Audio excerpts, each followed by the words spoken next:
फिर क्या हुआ, बीते कुछ सालों में कामिनी ये बड़ा नॉर्मल हो गया है, जो हमारे धार्मिक नारे हैं या जो भगवान जिनको लोग पूजते हैं या बड़ा आदर्श मानते हैं, उनका नाम जो है ना वो हिंसा को लेकर, हिंसा को सिंबलाइज करने के लिए उसका यूज होने लगा है। और ये हिंसा को लेके जितनी एफआईआर दर्ज हुई हैं सब मुसलमानों के खिलाफ हैं। अब ये बात अपने आप में अगर आप मान लीजिए, गोली लगने के बाद पीटा गया है, गोली लगने के बाद पीटा गया है, और जो और 3 लोग हैं उनको वहीं से पुलिस थाने ले जाती है। जो और 3 मुस्लिम समुदाय के लोग मस्जिद के अंदर मौजूद थे उनको उठा के थाने ले जाती है और उनसे ये बोलती है कि यहाँ से निकल जाओ, अगर यहाँ रहोगे तो तुम्हारी जान को भी खतरा है, तो यहाँ से निकल जाओ। अब उसके बाद पुलिस पहुंचती है गाड़ी लेकर कि अब आग बुझाते हैं। कशिश ने एक स्टोरी की थी, एक औरत अपने 5 बच्चों को लेकर अपने अपाहिज पति को खींचते हुए 4 घंटे जाके कमर तक पानी में तालाब में छुपी रहती है जान बचाने के लिए। ये देश बना रहे हैं हम।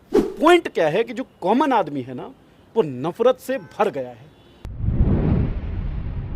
हरियाणा की नूंह में 31 जुलाई को जो हिंसा शुरू हुई वो गुरुग्राम जैसे शहर तक पहुंच गई। मॉलिटिक्स की टीम ने ग्राउंड पर जाकर क्या कुछ देखा और समझा, चलिए इन्हीं से जानते हैं। सबसे पहले मयंक आपसे पूछूंगी कि आप जब वहां गए तो हिंसा जो आपने देखी, सबसे पहले देखते आपको क्या लगा कि ये कैसी हिंसा है? देखिए, मेरा तकरीबन 1.5 दशक का अनुभव है और इस तरह की बहुत सारी घटनाएं एक पत्रकार के तौर पे कवर की हैं। तो आपको पहली बार नज़र में देख के कुछ चीज़ें समझ में आ जाती हैं, क्लियर हो जाती हैं। हालांकि दिमाग में बहुत सारी चीज़ें होती हैं, तो एज अ रिपोर्टर आप कोशिश करते हैं कि आप जब जाएं तो आप किसी पूर्वाग्रह को लेकर ना जाएं। वहाँ क्या दिख रहा है? नूंह में घुसते ही एक अजीब सा सन्नाटा था, बिल्कुल खामोशी थी और केवल ओबी वैन्स आपको दिख रही थी शहर के कोने पे। उसके अंदर कोई शख्स नहीं था और कुछ आगे आप जाएंगे तो पुलिस की जो कंपनीज तैनात की गई थी वो एक पार्क में बैठी हुई थी आराम से। ये भी नहीं कि मुस्तैद चाक चौबंद खड़ी हो, कोई फ्लैग मार्च हो रहा हो। और सड़क पर बीच में तमाम जगह आपको ढेर सारा कांच, जो कि शराब की बोतलें थी और ताज़ी बोतलें थी। ये नहीं कि इकट्ठा करके कोई लाया हो, पहले से रखी हो। वो ऐसी शराब की बोतलें थी जो हाल ही में या तो पी गई थी या भरी हुई थी और किसी दुकान से लूट के ऐसा लग रहा था कि वहाँ पे पटक दी गई हैं।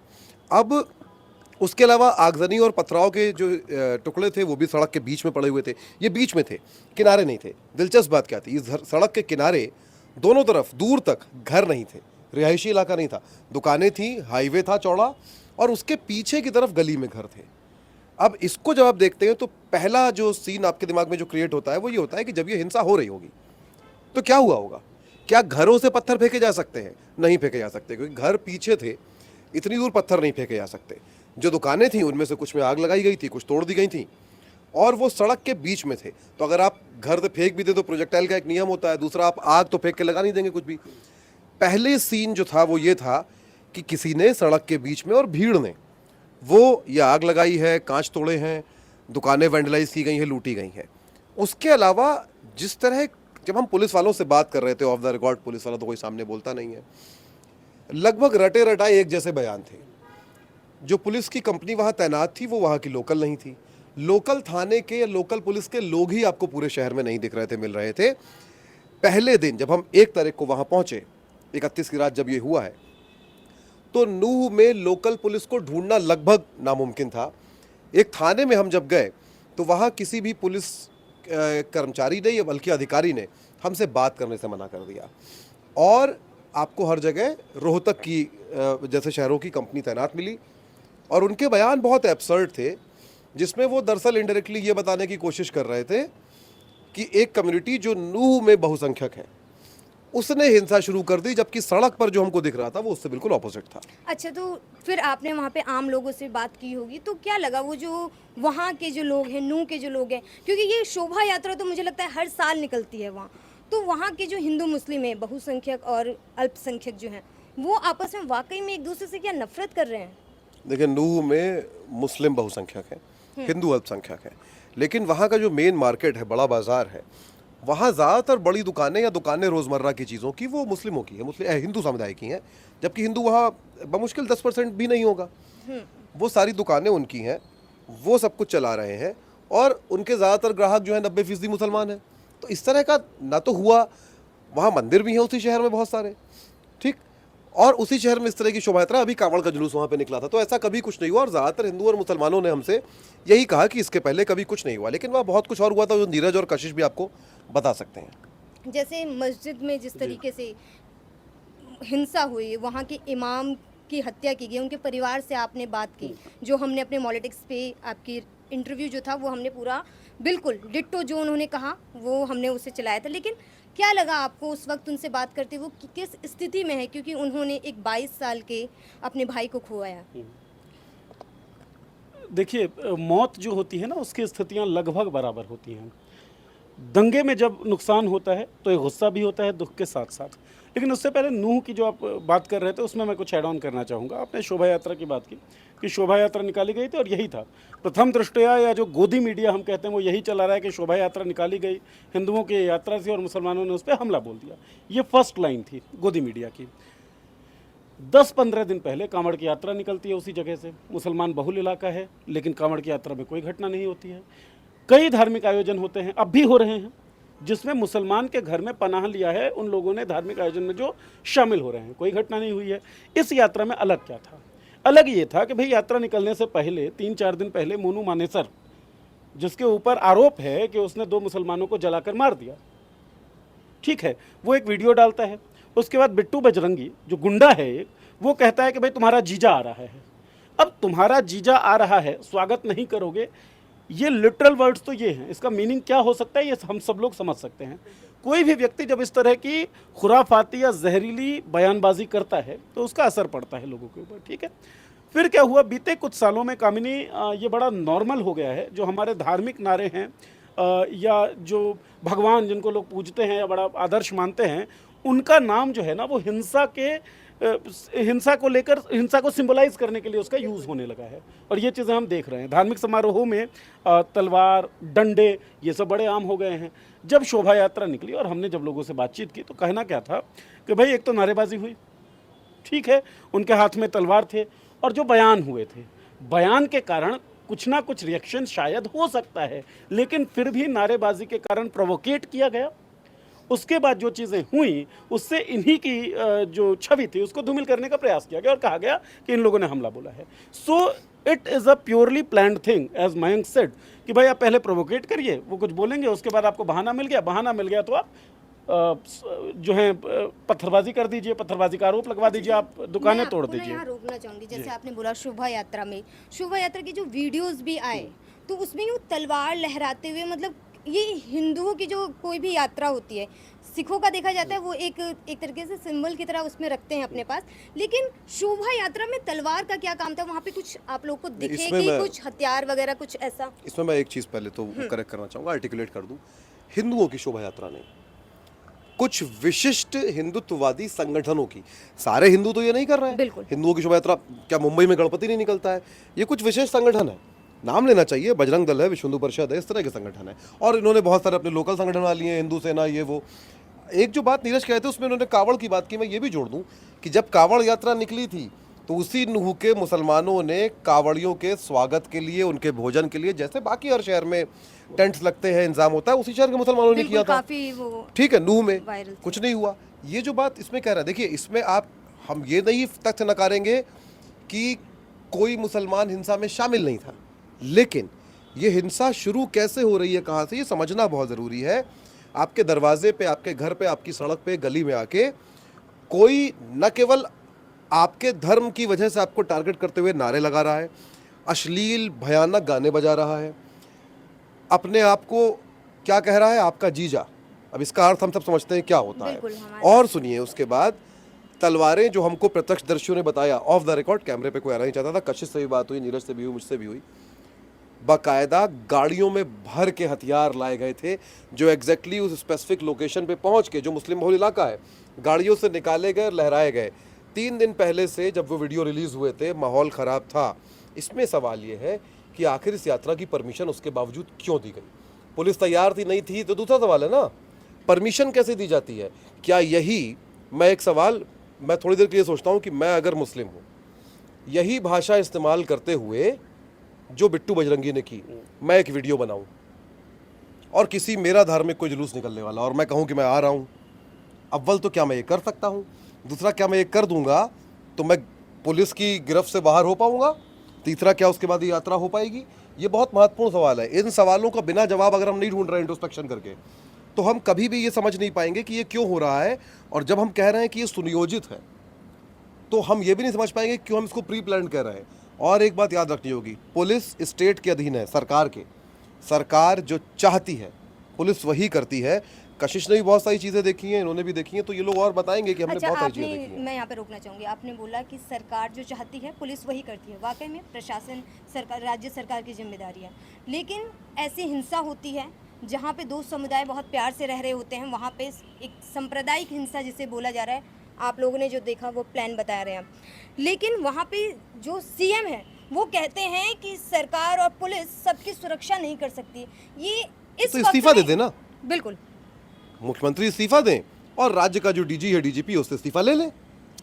अगर आप नहीं कर सकते, वो शेर है ना, कुर्सी है तुम्हारी, ये जनाजा तो नहीं है, बिल्कुल। कुछ कर नहीं सकते तो उतर क्यों नहीं जाते? ये किस तरह की बात है? तो फिर अच्छा, यही बयान क्या हम अलाउ करेंगे कि राजस्थान का मुख्यमंत्री दे दे, तमिलनाडु का दे दे? जहाँ भाजपा की सरकार है वहाँ का मुख्यमंत्री ये कह सकता है, बाकी राज्य तो फिर ये खट्टर साहब क्या कहते हैं?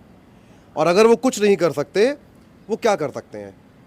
क्या पुलिस जो है, किसी शहर में पुलिस किस लिए होती है? कि उस शहर में कुछ हो तो वो रोक पाए, ठीक है ना, इसीलिए होती है ना। तो उस शहर की पुलिस अगर वही नहीं कर पा रही है तो क्या करेगी? मोबाइल फ़ोन चोरी हुआ है, वो ढूंढेगी, और क्या वो ढूंढ पाती है? ये तो बड़ा मामला है ना।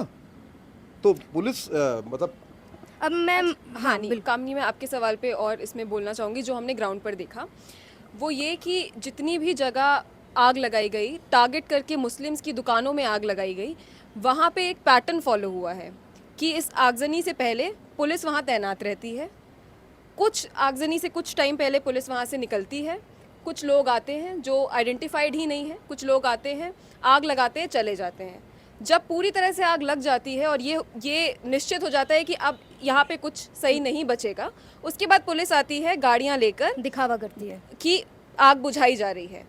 तो ऐसे में पुलिस का क्या काम है? जहाँ पे भी तोड़ा फोड़ी हुई है, बस्तियाँ तोड़ी गई हैं, वहाँ पे पुलिस पहले से, क्योंकि अब जैसे डे 1 से ही जब ये हो गया था कि वायलेंस शुरू हो गया है, उसके बाद से ही पुलिस हर जगह तैनात है। तो अगर इतनी भारी मात्रा में हम देख रहे कितनी कंपनीज वहाँ पे हर जगह, हर चप्पे बिल्कुल, चप्पे यहाँ पुलिस पे है। मैं आपको रोकना चाहूँगी। वाकई में डे 1 में जब हुआ तभी पुलिस को अलर्ट हो जाना चाहिए था, क्योंकि उसके बाद मस्जिद जली है। नहीं, हाँ। आप मस्जिद जो जली, मतलब हिंसा जो हुआ, वहाँ पे आग भी लगाई गई, आप वहाँ गई, आपने क्या देखा, क्या स्थिति थी? क्योंकि सब कुछ ना कुछ अपने अकॉर्डिंग बोल रहे हैं, लेकिन पॉलिटिक्स की टीम ने, आपने क्या देखा?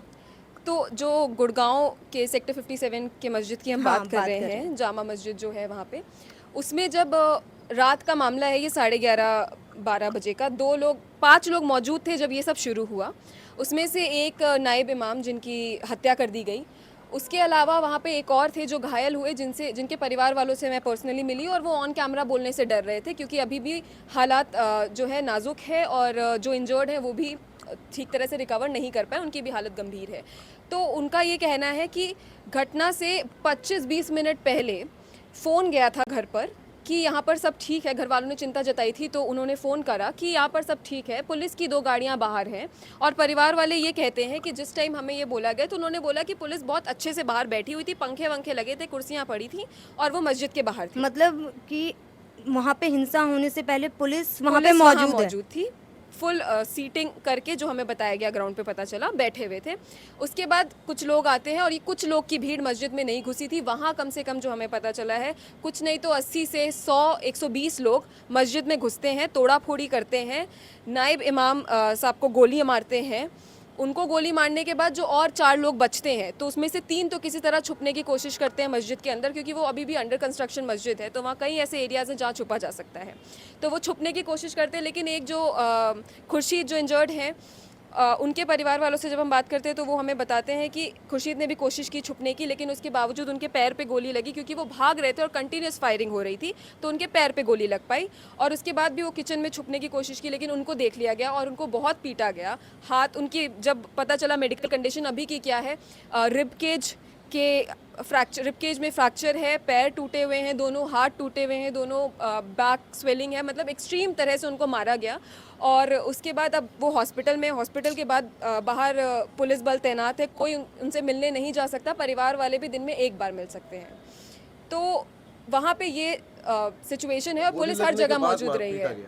गोली लगने के बाद पीटा गया है, गोली लगने के बाद पीटा गया है। और जो और 3 लोग हैं उनको वहीं से पुलिस थाने ले जाती है। जो और 3 मुस्लिम समुदाय के लोग मस्जिद के अंदर मौजूद थे उनको उठा के थाने ले जाती है और उनसे ये बोलती है कि यहाँ से निकल जाओ, अगर यहाँ रहोगे तो तुम्हारी जान को भी खतरा है, तो यहाँ से निकल जाओ। अब ये क्यों किया जा रहा है? क्योंकि अगर वो 3 लोग वहाँ पर रहेंगे तो उनसे लाजिम है कि बातचीत होगी, सवाल होगा। तो वो जब बोलेंगे खुल के तो ये पता चलेगा कि कैसे पुलिस पहले से वहाँ मौजूद थी। उसके बाद भी वो लोग अंदर घुसे और जब ये सब हो गया, कहीं आग लगा दी गई, कुरान जला दी गई, गाड़ियाँ, बाइक जो खड़ी थी बाहर, खुर्शीद के भाई की ही बाइक जला दी गई, कुरान अंदर जो भी चीज़ें मौजूद थी वो जला दी गई। उसके बाद पुलिस पहुँचती है गाड़ी लेकर कि अब आग बुझाते हैं। जब सब जल चुका है, तो हर ये पैटर्न रहा है जहाँ पे भी दुकानें जली हैं, जब सब जल चुका है तब पुलिस पहुँची। नीरज, मुझे आपसे एक सवाल पूछना है। मतलब जिस तरीके से कशिश ने बताया, आप भी ग्राउंड पे थे और कि पुलिस सामने है और जो हिंसा कर रहे हैं वो बंदूक चला रहे हैं। भारत ऐसा देश नहीं है कि हमें बंदूक बहुत आसानी से मिल जाता है। आपके पास नहीं है, मेरे पास नहीं है। और आपको क्या लगता है इस स्थिति के बाद अब क्या देश के जो मुसलमान हैं और हिंदू हैं वो एक साथ हो पाएंगे, जो स्थिति हो रही है चारों तरफ? देखिए, इसमें मैं एक बात कहना चाहूँगा कि हमारे देश की लिगेसी जो है ना, और देश की संस्कृति जो है वो बहुत पुरानी है। तो मैं इतना हार्ड स्टेटमेंट नहीं दूंगा कि हिंदू मुसलमान एक साथ रह पाएंगे कि नहीं। उम्मीद हम यही करते हैं कि रह पाएँ, लेकिन कुछ चीज़ें जो हैं वो नोटेबल हैं, नोट करने लायक है। जैसा कि कशिश बता रही थी, गोली लगती है उसके बाद पीटा जाता है। इसका मतलब आप केवल मारना नहीं चाहते थे, कोई नफरत, कोई घृणा आपके अंदर है। और मैं एक बड़ी घटना, जो मुझे सबसे बड़ी घटना लगी अंदर तक, जिसने मुझे झकझोरा, कामनी क्या था, बादशाहपुर में एक दुकान है, 65 साल के बुजुर्ग का दुकान है। जब हम पहली बार वहाँ पर गए, उस बुजुर्ग की दुकान जल चुकी थी, राख बन चुका था। हमने वो वीडियो चलाया है पॉलिटिक्स के ऊपर। अगले दिन हम वहाँ पहुँचे, जो राख बन चुकी दुकान थी उस दुकान में आग लगाई गई है। मतलब तो इतनी क्या नफरत है जी, कि मैं यही कहना करना, चाहूँ, डिह्यूमनाइज करना। करना। ये जो है ना, केवल लोकतंत्र की रक्षा, केवल संविधान की रक्षा नहीं है। हालांकि इस पे मयंक से बड़ी अच्छी बातचीत हुई थी कि संविधान की रक्षा और वैल्यूज़ की रक्षा कर लेंगे तो मानवीयता की रक्षा हो जाएगी। पॉइंट क्या है कि जो कॉमन आदमी है ना, वो नफरत से भर गया है। जो कॉमन आदमी है ना, जो कॉमन इंसान है, उसके अंदर इंसानियत बची ही नहीं है, नफरत का बोलबाला है। और एक और चीज़, मैं डिस्कशन लंबी हो रही है, इसको थोड़ा सा छोटा भी रखना चाहूँगा। नूह के अंदर, जब हम नूह में जो माइनॉरिटी है उनके पास गए, वो कहते हैं आप यहाँ पर बैठ जाइए, आपको कोई दिक्कत नहीं होगी, हम भी हिंदू हैं। नाम लेना चाहिए धर्म का, जब दंगा होता है तो लिया जाना चाहिए, है ना। एक भी मुसलमान ने वहाँ के लोकल हिंदुओं के बारे में कुछ भी नहीं बोला। वहाँ जो हिंदू थे वो कहते थे नहीं हम लोग तो सब प्यार मोहब्बत से रहते हैं, लेकिन आपको तो पता है ना। ये बहुत इम्पोर्टेंट है। तो मतलब मैं ये पूछना चाहती हूँ कि जो वहाँ पे हिंसा हुई है वो दूसरी जगहों से आए हैं, क्योंकि वहाँ के लोग तो नहीं है, क्योंकि जब जैसे बेशक आप नहीं बात है, बोल बेशक नहीं है। नूह के अंदर जो भीड़ थी शोभा यात्रा में, वो आसपास के शहरों से थी, फरीदाबाद, पलवल, इन सब शहरों से। और जो भीड़ में शामिल थे, वो मयंक ने बताया भी, दक्षिणपंथी जो गिरोह हैं, जो गुट बने हुए हैं ना, जिनका काम ही गुंडई करना है, वो लोग थे। मामला क्या है, जो लोकल्स हैं उनके दिलों में भी तमाम बातें प्यार मोहब्बत की करने के बाद एक लेकिन है। और ये अफवाहें तैर रही हैं, अफवाहें तैर रही हैं। रूमर्स तैराई जा रही हैं, फैलाई जा रही हैं कि जैसे एक व्यक्ति की मौत हुई है तो कहा जाएगा 3 लोग मरे हैं, है ना, 5 हिंदू मार दिए गए, जबकि ये फैक्ट ही नहीं है। इसमें ये फैक्ट जरूरी है जोड़ना कि हिंसा को लेकर जितनी FIR दर्ज हुई हैं सब मुसलमानों के खिलाफ हैं। अब ये बात अपने आप में, अगर आप मान लीजिए, अगर आप किसी ऐसे संगठन के भी समर्थन में हैं जो हिंदूवादी है, हिंदुत्ववादी है, तब भी ये बात क्या आपके गले से उतरेगी कि पूरी हिंसा में सारी FIR मुसलमानों के खिलाफ दर्ज हुई हैं, जबकि हिंदू संगठन रैली लेकर, हिंदूवादी संगठन रैली लेकर, जुलूस लेकर पहुंचा था नूह में, और उसके बाद आप सारी FIR आप सोच के देखिए इसमें लॉजिक कहाँ है, लॉजिक कहाँ है इसमें। और अगर ये इतने ही कमज़ोर हैं कि ये मुस्लिम इलाके में जाते हैं और ये पिट जाते हैं और सारी हिंसा मुसलमान कर रहा था, तब फिर क्या बिट्टू बजरंगी इसमें मैं बेकार है, डरपोक है। इसमें मैं एक चीज़ और ऐड करना चाहूँगी, जो बात मयंक ने कही कि सारी FIRs मुस्लिम समुदाय के लोगों पर ही हुई है। यही सबसे बड़ी वजह है कि नूह जो है अब खाली हो गया है। वहाँ से सभी मुसलमान अपने अपने गाँव को या जहाँ भी लौट सकते हैं, लेकिन नूह से निकलना चाहते हैं, क्योंकि उन्हें लग रहा है अगर वो वहाँ मिले तो पुलिस उन्हें उठा के ले जाएगी। पुलिस सर्च ऑपरेशन करती है नूह में, और सर्च ऑपरेशन में क्या करती है कि सारे मुस्लिम समुदाय के लोगों को उठाकर थाने बैठा देती है, उनको वहाँ पर रोक के रखती है, परेशान करती है। एक तरह से ये एक मतलब खराब चीज़ ही है कि उनको थाने में इतनी देर तक बैठा के एक तरीके से मेंटली टॉर्चर है, टोटल ब्रूटल टॉर्चर है उनको थाने में बैठा के। यही वजह है कि लोग अपने घर छोड़ के, पूरा नू अब खाली हो रहा है, सारे मुस्लिम आपने समुदाय के घर लोग छोड़ने निकल की चुके बात की, तो जिस तरीके से हमने पॉलिटिक्स पे भी वीडियो चलाई है आप तीनों की अलग अलग कि 70A जो है 70A सेक्टर गुड़गांव। वहाँ की जो स्थिति, जिस तरीके से वीडियो आप लोगों ने हमें ग्राउंड से भेजी, मतलब बिल्कुल ब्लैंक है वो, जो भी उनके छोटे मोटे वो घर। वहाँ करीबन कामिनी में बताऊँ तो 450 परिवार रहते थे। मिला के अगर देखा जाए तो कुछ हज़ार लोगों में 3-4 हज़ार लोग वहाँ पे मौजूद थे। उन बस्ती में जब से ये 4 दिन से जो माहौल ख़राब हुआ है तब से ही वो लोग भी डरे हुए हैं, क्योंकि वो जो है मुसलमान बहुल लोग रहते हैं वहाँ, सबसे ज़्यादा घर वहाँ मुसलमानों के, लेकिन हिंदू भी कुछ लोग रहते हैं। अब वो लोग भी घर छोड़कर भाग रहे हैं। क्यों भाग रहे हैं? क्योंकि वहाँ पर आकर आगजनी की गई, रात की बात है ये, आगजनी की गई, 3-4 मुसलमानों को पीटा गया, जिसके बाद ये धमकाया गया कि अगर सुबह 4 बजे तक आप ये जगह खाली कर नहीं जाते हो तो आपके साथ जो होगा उसकी जिम्मेदार ये आप हो। मुसलमानों को स्पेसिफिकली कहा गया। हिंदुत्ववादी संगठनों के लोग वहाँ पहुँचे थे और उससे पहले पुलिस वहाँ मौजूद थी क्योंकि वो मुस्लिम बहुल इलाका है, लेकिन वो लोग चले गए। फिर ये हिंदुत्ववादी संगठन के गुंडे आते हैं वहाँ पर और इस तरह से बोलते हैं उनको कि सुबह 4 बजे तक खाली नहीं किया तो तुम्हारी जान की जिम्मेदार तुम खुद होगे। अब ऐसी धमकी दी जाएगी तो सब खाली करेंगे, और गुड़गांव की अब वो बस्ती बिल्कुल खाली है, सब जा आपसे चुके हैं। सवाल है, जब आपने वो दृश्य देखा, बिल्कुल मतलब मैं वहाँ नहीं थी, मैंने वीडियो देखा तो मुझे मतलब विचलित हो रही थी मैं कि बिल्कुल मतलब सामान बिखरे हुए हैं। ऐसा लग रहा है कि हाँ, लोग जैसे मूवीज़ में हम देखते थे कि लोग भाग रहे होंगे कि आज़ादी के टाइम में या जब भी हिंसा होती थी। आपको लगा, अगर आप मुसलमान होते उस वक्त क्या आपके दिमाग में आया? लोग भागते हैं ना तो 2-3 चीज़ों के लिए भागते हैं।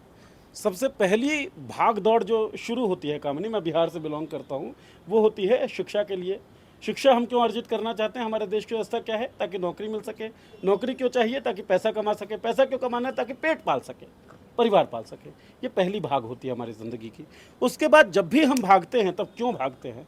जब पेट की आग, जिसने हमें पहली बार भागने के लिए मजबूर किया था, उस पेट की आग से भी ज़्यादा हावी डर हमारे ऊपर हो जाए तब हमें भागना पड़ता है। और इतनी शर्मनाक स्थिति है, मैं almost as a closing mark के तौर पे समझें, इतनी शर्मनाक स्थिति है एक हिंदू होने के नाते, क्योंकि मेरी पहचान हिंदू है। पत्रकारिता के मान को मुझे नहीं पता ये सही है या गलत है ये बताना, लेकिन शर्मिंदगी से हम भर जाते हैं कि अपने ही देश में रहने वाले फेलो सिटीजन्स को हम इतना डरा देते हैं, इतना भयभीत कर देते हैं कि उनको अपना सामान छोड़ छाड़ कर, फेंक फाँक कर, जान बचाकर भागना पड़ता है। ये स्थिति गुड़गांव में भी थी, ये स्थिति बादशाहपुर में भी थी, ये स्थिति सेक्टर 70 में थी, सेक्टर 57 के गाँव में थी, यही स्थिति नूह में भी है। रिश्तेदारियों में भाग रहे हैं, क्यों भागना पड़ रहा है? मयंक, आप भी वहाँ थे तो मतलब कि वो लोग रह रहे थे वहाँ पे, छोटे छोटे बच्चे भी होंगे, महिला, क्या लगा वहाँ के दृश्य को मैं देख के? किस इसी पे आ रहा तरीके हूँ से? और मैं ये मान के चल रहा हूँ कि ये हम सबका कंक्लूडिंग रिमार्क होंगे। बिल्कुल। नीरज ने भागने की बात कही, 2 तरह का और भागना है। एक जो जान बचा के भाग रहा होता है और एक वो भीड़ है जो उसके पीछे भाग रही होती है। ये दोनों भागना किसी के लिए नहीं होना चाहिए। ना तो आपकी भीड़ किसी को कत्ल करने के लिए भाग रही हो, ना ही कोई आग पे आगे कभी आपसे खौफ से भाग रहा हो। आप अगर एक थोड़ा भी मनुष्य बचे होंगे तो आप मेरी बात को समझ पाएंगे। लेकिन मैंने वहाँ पे, आप बच्चों वाली बात पे भी आऊँगा, सन्नाटे, 3 तरह के सन्नाटे मैंने महसूस किए। एक सन्नाटा वो जो आपने उस वीडियो में देखा जहाँ ताले लगे हुए हैं, 90% लोग घर छोड़ के भाग चुके हैं। एक वो सन्नाटा है जहाँ उस सन्नाटे के बीच जो 10% लोग बचे हैं वो इसलिए चुप बैठे हैं कि उनको पता नहीं है कि अब वो इतने कम लोग बचे हैं तो कौन उनको आके मार जाएगा। और सिर्फ उनके पास चूंकि घर जाने के पैसे नहीं हैं, वो सब बंगाल से आए हुए ज़्यादातर मजदूर हैं, उनका तो कोई हरियाणा से ताल्लुक नहीं है, वो तो नूह में रहते भी नहीं थे, वो तो जानते भी नहीं होंगे शायद कि नूह है कहाँ हरियाणा में। उनको आपने मारा और ये सब गरीब कमज़ोर लोग हैं। ये कैसी हिंसा और कैसी वीरता है आपकी, और कैसे धर्म की रक्षा है कि आप सबसे कमज़ोर आदमी को जाके पीट रहे हो जिसका कोई ताल। मालूम क्यों? क्योंकि कायर यही कर सकता है, वो कमज़ोर को मार सकता है, सबसे कमज़ोर को। कई लोग होते हैं सेडिस्ट जो सड़क पे चल रहे होता है, अचानक कुत्ते को लात मार देते हैं, है ना। सबसे घटिया तरह की हिंसा, सबसे घटिया तरह का काम है दुनिया में। दूसरा सन्नाटा कौन सा है? दूसरा सन्नाटा वो है जो आप महसूस करते हैं जब आप पहुंचते हैं और उनको लगता है ये पत्रकार आए हैं, कहीं ये कैमरा तो ऑन नहीं करेंगे, शूट तो नहीं करेंगे। हो सकता है वो बड़ी मुश्किल से हंस के 2 बात कर रहे हो और आपको देखते ही सब चुप हो जाते हैं। दूसरा सन्नाटा है, मतलब वो पत्रकारों से डर रहे हैं एक बिल्कुल बताऊंगा अभी क्यों डर रहा है। एक तीसरा सन्नाटा है वो सन्नाटा तब महसूस होता है जब अचानक से वहाँ तैनात पुलिस उठ के चली जाती है, और तब उनको समझ में आ जाता है कि अब वो भीड़ दोबारा से लौटने वाली है, इसीलिए पुलिस यहाँ से चली गई है। ये तीनों सन्नाटे हैं और तीनों बहुत खौफनाक सन्नाटे हैं। मैंने अपने जीवन में बहुत कम अनुभव किया और किसी को नहीं करना चाहिए। जो आप बात कर रही हैं, मैं आपका एक बार फिर से आप अगर दोहरा दें। कि वहाँ पे महिलाएं भी होंगी, छोटे छोटे बच्चे, कशिश ने एक स्टोरी की थी, एक औरत अपने 5 बच्चों को लेकर अपने अपाहिज पति को खींचते हुए 4 घंटे जाके कमर तक पानी में तालाब में छुपी रहती है जान बचाने के लिए। ये देश बना रहे हैं हम। बच्चों के आप चेहरे देखिए, बच्चों को तो पता ही नहीं है क्या हो रहा है, वो डरे हुए हैं। उनके किसी के पिता को कोई पीट गया है, किसी के भाई को कोई पीट गया है। आप जो बात कर रही थी टीवी वालों की, बहुत गैर जिम्मेदारान रिपोर्टिंग मैं और नीरज हमने कल इस पर वॉक थ्रू भी किया है, और डिजिटल मीडिया ने किया है, जो गोदी मीडिया भी नहीं है। आपने उन लोगों के इंटरव्यूज़ किए जो गिड़गिड़ा रहे हैं कि हमारी जान पे खतरा है, और आपने उनके चेहरे ब्लर नहीं किए और आपने चला दिए। और जैसे ही ये वीडियो चला है शाम को, जो हमने देखा उसी 70A की बस्ती का, शाम को 7:30 बजे फिर वहाँ पर लोग पहुँचे गाँव के पास के, और तुमने वीडियो बनाया, तुमने मीडिया से बोला, पुलिस वालों ने इन्फॉर्म किया, चेहरे चले हैं सबके। वो विक्टिम है, ऑलरेडी खतरे में है, आपने उसका चेहरा दिखाया स्क्रीन पे, और उसके बाद 3 नौजवानों को पकड़ा गया है। कुछ ऑन द रिकॉर्ड नहीं है, तस्वीर तक दिखाने को तैयार नहीं है। उनको जंगल में खींच के ले गए और बुरी तरह पीटा है, और उसके बाद वो तीनों अस्पताल गए। वहाँ दवा मिलती नहीं मिलती, इससे पहले वो अपना सामान समेट के वापस अपने गाँव के लिए निकल गए उसी घायल हालत में। ये हुआ है, तो कैमरा देख के वो घबरा रहे हैं। एक तो मीडिया, गोदी मीडिया सच नहीं चलाती, और डिजिटल मीडिया में बहुत सारे साथी ये नहीं समझ पा रहे हैं कि आपको उनका चेहरा नहीं दिखाना है।